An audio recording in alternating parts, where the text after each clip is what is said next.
Estamos muy contentos, muchachos. Gracias por venir, por atender esta invitación. Y aquí en Palabra en Acción pues nos encanta recibir visitas y les damos gracias a todos que se hayan tomado el tiempo de venir. Y este Connect, que es más o menos el programa normal que nosotros tenemos habitualmente en la iglesia, aquí con los jóvenes. Y quisimos hacer algo especial, quisimos invitarlos y compartir con ustedes nuestro Connect, más o menos un Connect habitual. Y invitarlos para que todos celebráramos juntos la Reforma Protestante. La Reforma Protestante es una alternativa, yo lo veo así, una alternativa que el Señor nos dio a la celebración del Halloween, por ejemplo. Entonces, podemos decirle a los chavos mucho que no celebren el Halloween, y está bien, pero quisimos ofrecer esta alternativa, ¿no? De que, bueno, no vamos a celebrar el Halloween, pero vamos a celebrar la Reforma, ¿sí? Entonces, me gustaría que las personas que están ahí atrás tomaran asiento, estuvieran aquí enfrente. Ya vamos a empezar con el tema, que el tema es la nueva reforma. Quiero hablar un poquito acerca de lo que fue la reforma y la relevancia que tiene para nuestro tiempo, ¿sí? Nosotros podemos ver la reforma como un suceso histórico. Vemos ahorita en el video que un monje agustino, un monje alemán, clava hace 500 años sus 95 tesis en la iglesia, en las puertas de la iglesia de Wittenberg, en Alemania, y eso desemboca en este gran movimiento conocido como la Reforma Protestante, de donde también nosotros somos herederos de ese gran suceso de la Reforma. Durante este mes hemos tratado de hacer conciencia, de celebrar las 5 solas, de celebrar lo que la Reforma nos trajo de herencia, tener una Biblia, tenerla en nuestro idioma. Y yo le decía a los muchachos estábamos viendo esta serie de temas de la Reforma, les decía, nosotros podemos ver, si nosotros vemos solamente la Reforma como un suceso histórico, como un simple día que celebramos ahí nada más, la estaremos viendo de forma incompleta. Lo que la Reforma nos dejó ha sido mucho más que solamente una forma nueva de hacer doctrina. Entonces quiero traer un poco ese espíritu de la Reforma, ese espíritu de Lutero, a la relevancia que puede tener para nuestros días, ¿sí? Y quiero hablar de qué fue lo que nos dejó de enseñanza y cómo podemos utilizar lo que la Reforma nos enseña. Quisiera preguntarles primero, ¿cuántos de aquí, si podían levantar la mano?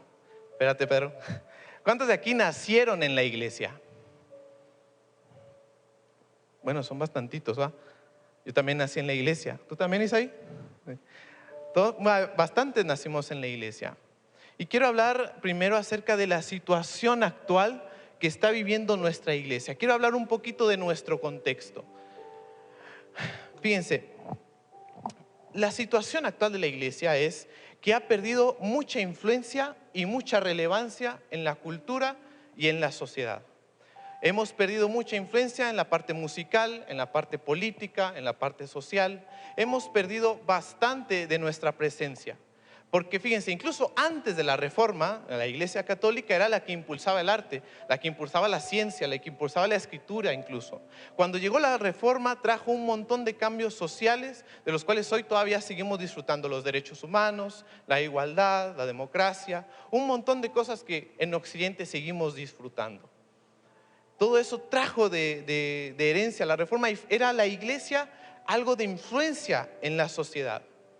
Pero actualmente la iglesia ha quedado muy aparte, ha quedado muy rezagada, y la iglesia ya no es ese motor que influenciaba la cultura, que influenciaba la política, que influenciaba la sociedad. Mucha gente ya ha optado por secularizar todas las cosas. O sea, vamos a tomar todo lo bueno que el cristianismo nos dejó, pero vamos a dejar de lado a Dios.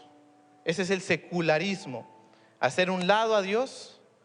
Y de cierta forma la iglesia se ha hecho un lado también. Vemos que los que son tendencia por puras tonterías. Vemos que los que ganan premios, los que ganan Grammys, los que ganan, no sé, los Óscares, son gente que no tiene nada que ver con la iglesia. Muchas veces la iglesia ha dejado en manos de la cultura al enemigo. Nos hemos hecho a un lado, y aparte de eso, la iglesia está pasando de cierta forma por una crisis. En la iglesia, fíjense, mucha gente no la considera, y estoy hablando muy específicamente a los jóvenes, No la ha considerado por los múltiples escándalos de abuso sexual, como la iglesia de Hillsong, por ejemplo, la división de la iglesia, que actualmente existen 25.000 denominaciones cristianas, y sin contar a las iglesias independientes, pero en el mundo existen 25.000 denominaciones cristianas. Entonces fíjense, cuando alguien quiere, no sé, iniciar en la vida cristiana, dice, bueno, ¿a cuál de las 25.000 denominaciones voy a asistir? Hay un montón. La división de la misma iglesia, los robos que se han hecho por parte de pastores de la prosperidad, han salido sectas, han salido movimientos que han dejado en mal el nombre de Dios y el nombre de la iglesia. Entonces la gente actualmente ya no está viendo a la iglesia, a los grupos juveniles, ya como no como una alternativa, ni no como algo que tenga valor en las decisiones políticas, en las decisiones sociales y toda la tendencia cultural. La iglesia ha quedado afuera de todos estos temas relevantes que actualmente estamos viendo en la cultura. Y esta es la situación de nuestra iglesia. Nuestra iglesia está perdiendo su lugar, está perdiendo su influencia en nuestra sociedad, en nuestra cultura.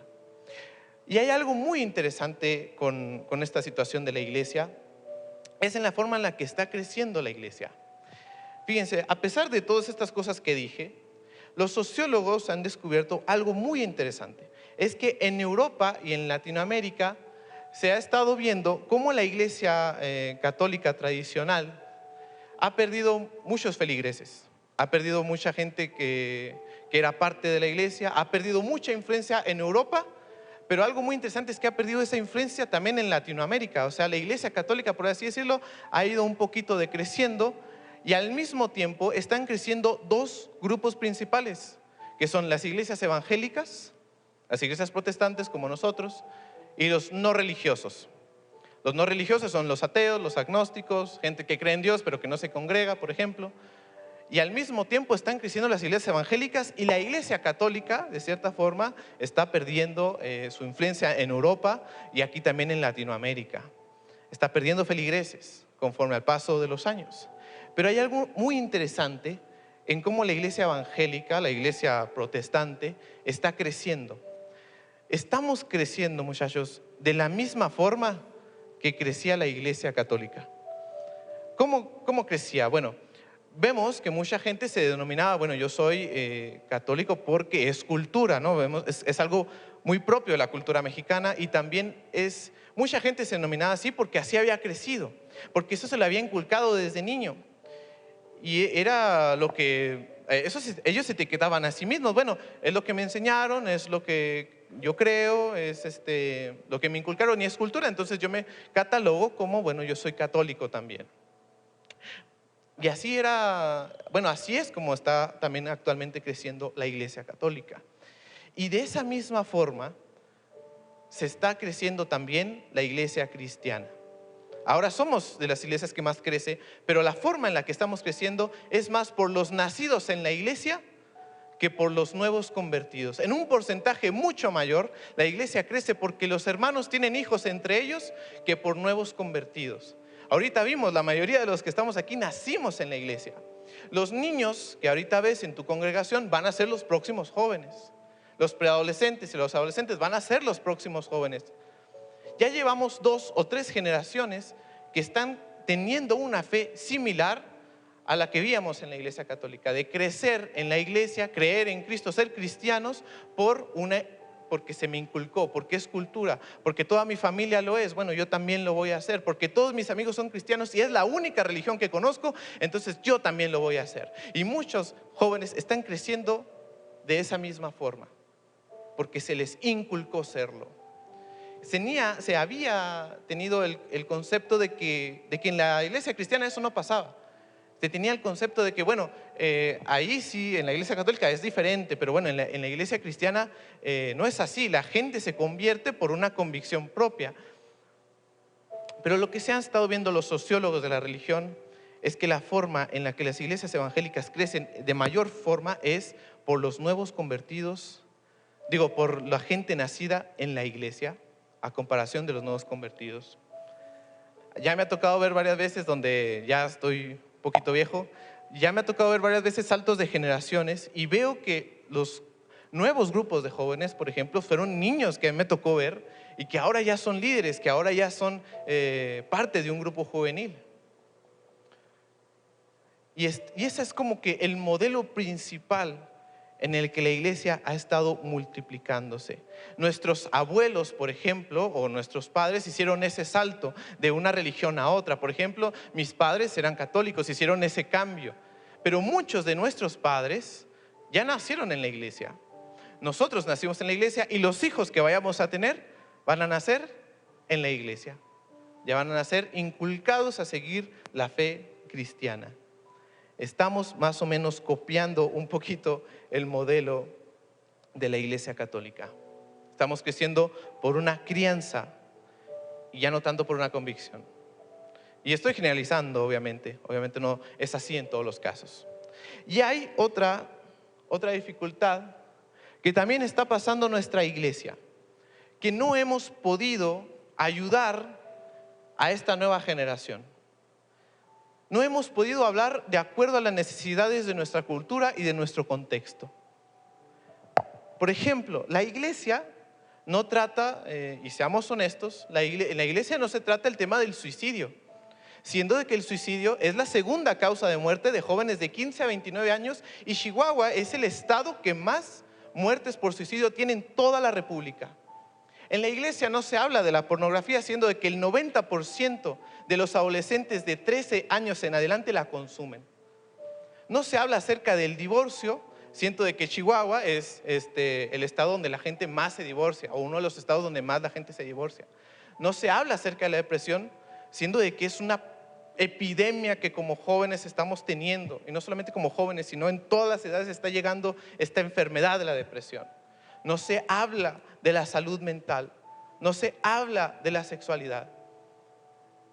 Y les voy a decir algo, si la iglesia se calla ante las necesidades urgentes de nuestra cultura, la iglesia se volverá irrelevante para la nueva generación. Decía Martín Lutero, si predicas el evangelio en todos sus aspectos, exceptuando los temas relacionados específicamente con tu época, no predicas en lo absoluto el evangelio. De cierta forma, en nuestra práctica nos hemos limitado a enseñarle a los jóvenes temas de doctrina, que la doctrina es obviamente muy importante y lo más importante es estudiar la Biblia, pero como jóvenes ahora ya estamos llamados a ir todavía más allá, a predicar la Biblia así como base, pero predicar de las necesidades que nuestra generación está teniendo. Porque allá afuera, en las universidades, en las escuelas, estamos siendo bombardeados con ideologías, con filosofías falsas, con falsos argumentos, con problemas de sexualidad, con problemas de identidad. Y la iglesia, al ver esta situación, se ha callado. Y no hemos imitado la forma en la que Cristo predicaba. Cristo, fíjense, no se quedó en las iglesias. De eso hablamos un tema aquí en Connect, que cuando Cristo inició su ministerio fue en una sinagoga, obviamente, cuando Él arrancó apenas su ministerio. Pero el Señor Jesús no se quedó en las sinagogas. Imagínense que el Señor Jesús se hubiera nada más quedado predicando en las iglesias. Que diga, bueno, yo me quedo aquí como pastor de esta congregación y bueno, que la gente venga. El Cristo no hubiera tenido el mismo impacto si se hubiera quedado en las iglesias. El Señor Jesucristo salía, ¿y a dónde iba? Iba a donde la gente trabajaba, donde la gente iba a pescar, a las plazas, a las ciudades, a los grandes lugares. Ahí Jesucristo iba y predicaba, y Jesucristo dialogaba con su época. No era muy diferente los tiempos de Cristo a los nuestros. Cada quien tenía su propia idea de Dios, cada quien tenía ideologías muy contrarias las unas a los otros. Todos tenían su propia cosmovisión de Dios y del mundo, pero llegó Cristo y a todos los reconcilió en Él. A los publicanos, a los pecadores, a los judíos, a los fariseos, a las prostitutas, a todos el Señor los reconcilió en Él. Como jóvenes, y al ver la grande urgencia que nuestra iglesia está teniendo, no podemos quedarnos callados ya ante estas situaciones, ante estos problemas. Tenemos que ayudar a nuestra generación, Tenemos que ayudar a nuestros jóvenes, a nuestros adolescentes a enfrentar todos estos tipos de temas y situaciones. Y lo repito otra vez, si la iglesia se queda callada ante las necesidades de su cultura, de su sociedad, de sus jóvenes, se volverá irrelevante para la nueva generación. También, como iglesia, tenemos otro problema, por así decirlo, o no un problema, sino más bien un desafío, que es la culturalización de la palabra apostólico y la palabra cristiano. Y les voy a preguntar, así como vemos en esta imagen, cuando alguien dice esto, yo soy apostólico, especialmente esta palabra, ¿no? Vamos a ver también la palabra cristiano, pero al menos hablando de nuestro contexto, de nuestra iglesia, cuando decimos yo soy apostólico, lo primero a veces que pensamos es esto, ¿no? El símbolo de la iglesia, cómo han vestido los hombres, los velos, el paz de Cristo, a mí eso se me viene mucho a la mente. Cuando decimos esa palabra, eso se nos viene a la mente, ¿no? Lo primero que cuando le decimos a alguien, soy de la iglesia apostólica, muchas veces esto es lo primero que se le va a venir a la mente a la gente. Nuestra iglesia tiene más de 100 años, nació en un movimiento, del movimiento pentecostal, en los 1900, ahí por California, por Kansas. Y gracias a ese movimiento nació nuestra iglesia. Y adoptamos ese nombre del versículo de Efesios 2:20 que dice, edificados sobre el fundamento de los apóstoles y los profetas, siendo Cristo Jesús mismo la piedra angular. De ahí fue donde sale ese nombre, Iglesia Apostólica de la Fe en Cristo Jesús. De ahí sale. Pero con el paso del tiempo nosotros hemos tomado esa palabra y la hemos convertido en cultura. Cuando esto es cultura, por así decirlo. Y hemos tomado esa palabra y la hemos convertido en esto. Y ojo, no estamos diciendo que todo esto sea malo, al contrario, nosotros lo apoyamos, estamos de acuerdo que si alguien tiene esas convicciones, las puede practicar y no existe ningún problema. Solamente estamos señalando una realidad que cuando pensamos en la iglesia apostólica, lo primero que se nos viene a la mente es esto, esa es la realidad. Y quisimos ir un poco más allá, quisimos ir un poco más profundo. ¿Qué significa la palabra apóstol? Si vamos al original, apóstol viene del griego apóstolos, que significa enviado. Eso es como tal en el original lo que significa la palabra apostólico. Así se identificaba a los apóstoles, porque habían sido enviados a cumplir la obra de expandir el reino de Dios. ¿Cómo se identificaba a los cristianos del primer siglo? ¿Cómo la gente del primer siglo sabía que los que estaban ahí predicando eran cristianos? Ese nombre nos los puso la gente del mundo. Ese nombre venía como una forma de burla. La palabra cristianos significa pequeños ungidos o pequeños cristos. La palabra Cristo significa ungido. Entonces cuando la gente nos decía cristianos, era como decirles, ahí vienen los pequeños cristos, los pequeños ungidos. Pero ¿cómo identificaba la gente antes a los cristianos? La realidad es que no los identificaban por cómo vestían, o por la música que oían, o por cómo hablaban. Eran judíos, hablaban como cualquier otro judío, hablaban arameo, hablaban el idioma popular que era el griego. Vestían como cualquier otro judío normal de los tiempos de Jesús. Que actualmente yo creo que es una buena distinción el que nos reconozcan por la forma de vestir y hablar. Eso estoy completamente de acuerdo. Pero la forma donde se identificaban, lo primero que la gente pensaba cuando decían la palabra cristianos, eran pequeños seguidores de Jesús. ¿Por qué? Porque ellos hacían exactamente lo mismo que hacía el Señor Jesús. Lo que hizo Jesucristo fue tan revolucionario. Por ejemplo, el haber ido con los leprosos. A nadie se le ocurría haber ido con los leprosos. Haber ido a hablar con las prostitutas. Las prostitutas eran de lo peor así en los tiempos de Jesús. Con los publicanos, con los fariseos, con los soldados romanos, con todas las sectas que había en los tiempos de Jesús. Era tan revolucionario lo que Jesús hizo: alimentar a los pobres, liberar a los endemoniados, curar a los enfermos, predicar y alimentar a la gente en medio de la calle, por así decirlo. Era lo que Jesús hacía. Y era tan revolucionario, nadie se le había ocurrido hacer lo mismo que Jesús. Y cuando llegaron los apóstoles, estos nuevos cristianos, la gente los identificaba porque hacían lo mismo que el Señor Jesús. Alimentaban a los hambrientos, proveían a los pobres, sanaban enfermos, liberaban endemoniados, predicaban el evangelio. Así la gente los identificaba antes. vestían como cualquier otra persona, hablaban como cualquier otra persona, pero lo que hacían era completamente distinto. Y fíjense lo que dice Santiago 1:27. La religión pura y sin mácula delante de Dios el Padre: visitar a los huérfanos y a las viudas en sus tribulaciones y guardarse sin mancha del mundo. De esto trata la vida cristiana. La vida cristiana no trata de simplemente cumplir con una agenda litúrgica, con un ministerio, con un grupo.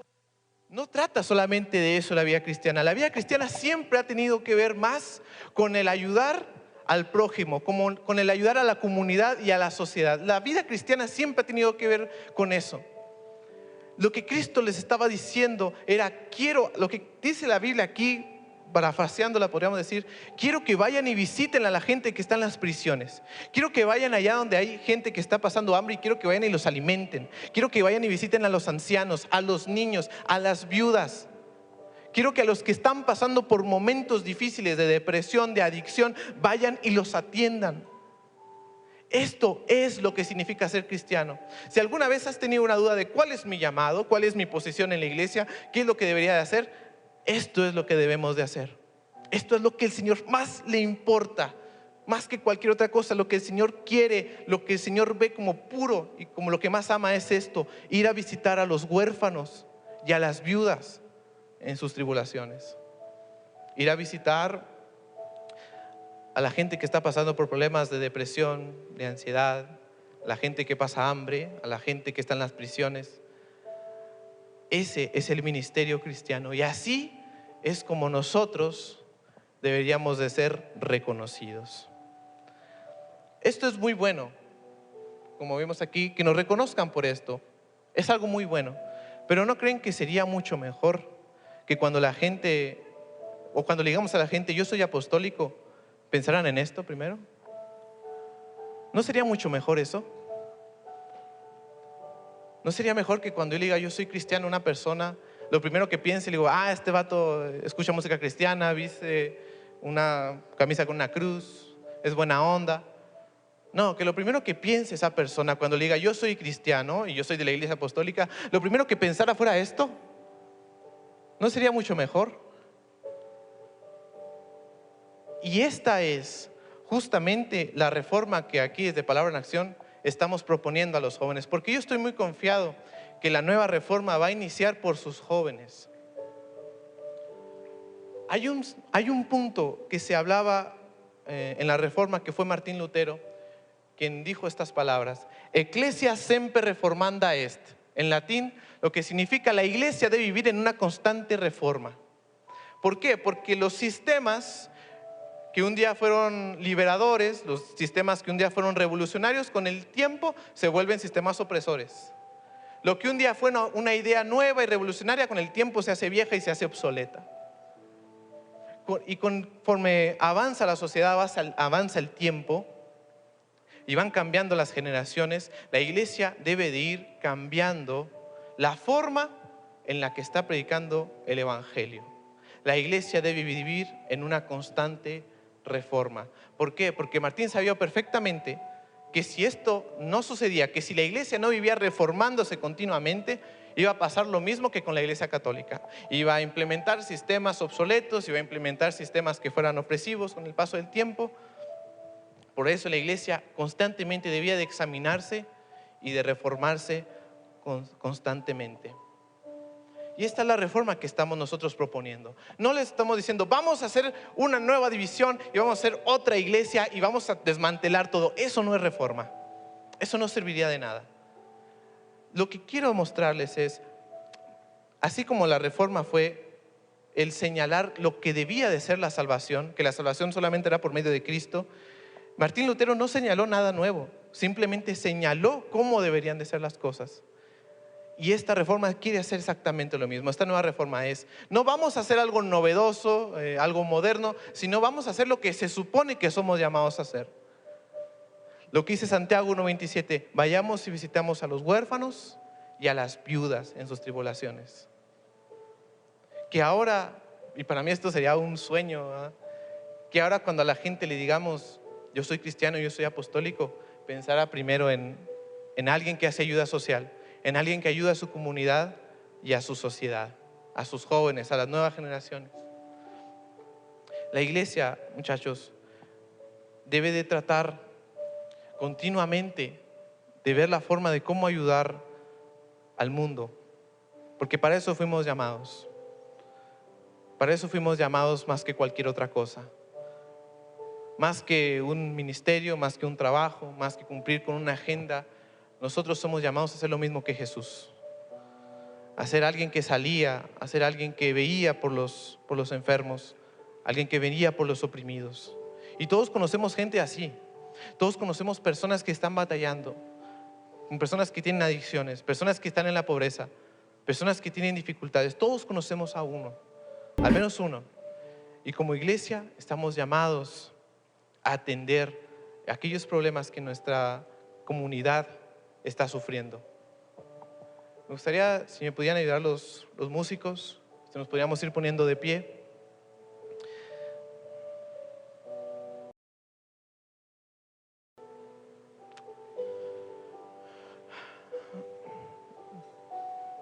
Y me gustaría preguntarles, ¿quién está interesado? ¿Quién quiere ser parte de esta nueva reforma? ¿Quién ahora, no sé, los líderes que haya, o no importa si eres líder o no, pero no importa si eres líder o no, o eres un joven común, no sé, en tu iglesia, pero ¿quién quiere sumarse a este nuevo cambio, a esta nueva reforma? Al decir, cuando yo diga que soy cristiano en mi escuela, lo primero que la gente va a ver en mí es hacer lo mismo que Cristo hacía. Cuando yo vaya a mi trabajo y ahí les diga que yo soy cristiano, lo primero que la gente va a ver en mí es eso, la ayuda social, el cómo ayudo a los demás, el cómo sirvo a mi prójimo. El comprometernos como iglesia a hablar, a no quedarnos callados ante todas las situaciones que están viviendo nuestros jóvenes, porque veo allá en el mundo, veo cómo toda esa bola de influencers trata de cierta forma de educar a las nuevas generaciones en temas tan relevantes que ahí la iglesia es la que debería estar enseñando. La iglesia es la primera que debería estar enseñando de sexualidad, de crianza de los hijos, de psicología. La iglesia debería ser lo primero que estuviera ahí en tendencia. Nosotros debemos de comenzar este cambio. Si no, lo que va a pasar es que la iglesia va a crecer simplemente porque pues, entre los hermanos se está teniendo hijos, casi no va a haber nuevos convertidos. Y la cultura va a cambiar, las generaciones van a cambiar, todo va a cambiar y la iglesia se va a quedar rezagada.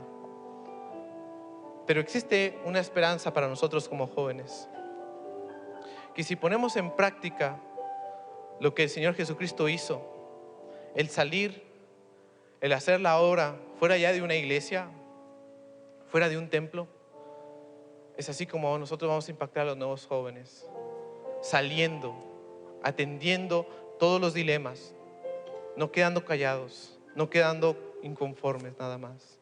Cierra tus ojos ahí como estás y levanta tus manos. Y si este tema, esta reflexión te ha llegado, hoy puedes decirle al Señor: Señor, yo quiero ser parte de esta nueva reforma, quiero ser parte de este cambio, Señor. Quiero ser parte, Señor, de tu propósito de vivir para expandir el reino de Dios. No vivir, Señor, nada más para mí o para un ministerio nada más. Señor, quiero vivir para tu propósito, para lo que tú plasmaste en tu palabra. Salir, visitar a los huérfanos, a las viudas, a los que están en las prisiones, a los que están pasando por hambre, por frío, por desnudez. Quiero ser yo, Señor, el que en mi iglesia impulse estos cambios, que en mi iglesia haga esta gran reforma, Señor. Te rogamos, Padre, que hagas este cambio en nosotros, que hagas esta reforma en nuestro corazón, que cuando nosotros vayamos a cualquier lado, Señor, la gente nos reconozca por lo que tú hiciste. Que ya no sea, Señor, únicamente una cultura, sino que sea, Señor, un cambio tan grande y social. Levanta tus manos y orando al Señor. Señor, no me puedo quedar en la necesidad. Yo no voy a quedarme sentado nada más bien. Voy a levantarme. Voy a hacer el cambio.